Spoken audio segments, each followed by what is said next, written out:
A fame-obsessed Meghan Markle was convinced by husband Prince Harry and her Hollywood team that she could be as beloved as Princess Diana, according to a new book that details Megxit blow by blow.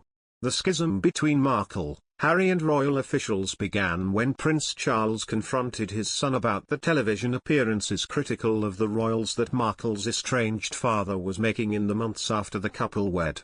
"Can't she just go and see him and make this stop?" Charles berated Harry, according to an excerpt from Tom Bower's new book Revenge, Meghan, Harry and the War Between the Windsors, published in the Times of London on Sunday. Instead of explaining that the two were not on speaking terms, Harry lied to the future king and said his wife did not know how to reach her father. The Sussexes then bristled at Queen Elizabeth's request that Meghan fly to Mexico to speak with her dad. Harry began to sympathize with her rejection of the palace's deference and hierarchy, the book said. The couple grew isolated and attracted scrutiny from the British tabloids by thumbing their nose at palace sensibilities. Meghan soon began to begrudge any comparisons with her prim and proper sister-in-law, Kate Middleton. The increasingly fragile former actress began to lash out at critics and blame the palace for not defending her.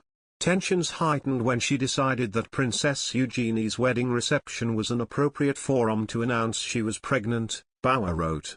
Days later, Harry and Meghan went on a tour of Australia where they were greeted with a rock star reception that evoked Princess Diana's overseas tours. The couple's resentment of the royals and delusions of grandeur convinced them that Meghan could pick up where Harry's mother left off in terms of garnering goodwill from the public, the book claims. The Sussexes failed to consider that Diana's mass appeal was charged by her vulnerability and cultivated over many years of humanitarianism and even behavior, according to the excerpt. They begin to surround themselves with Hollywood insiders who assured them they could be as popular as the late princess on their own, the book said.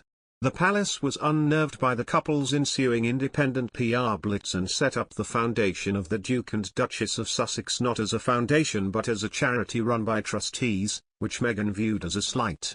In November 2019, Hillary Clinton threw fuel on the fire by telling Meghan the way she was being treated by the royals was heartbreaking and wrong, according to the excerpt. 2 weeks later Megxit dominated headlines around the world. The thin-skinned couple announced they were moving to North America, and Buckingham Palace announced a slimmed-down monarchy as it also tried to deflect embarrassment from Prince Andrew's sex abuse allegations. Twitter users have been making comparisons between the late Princess Diana's interview 25 years ago to Meghan's Oprah one. After watching the comparisons on Twitter, some fans felt Meghan copied Diana's interview. It's obvious that Meghan studied/copied Diana's interview in some parts, one fan wrote. Meghan studied Diana. Harry is too stupid to see. Meghan is nuts, a second shady comment read. What a surprise, not. Just shows how rehearsed it all was, wonder how many times she watched the recording to copy it. A third chimed in. One of the many bombs Markle dropped in her Oprah interview was that she turned over her passport, driving license and keys when she was welcomed into the royal family in 2016. But sources have confirmed the Duchess of Sussex made at least 13 trips abroad after her relationship with Prince Harry emerged. In the much-talked-about Oprah interview, the LA native declared all your personal identification is given to palace aides when you join the firm.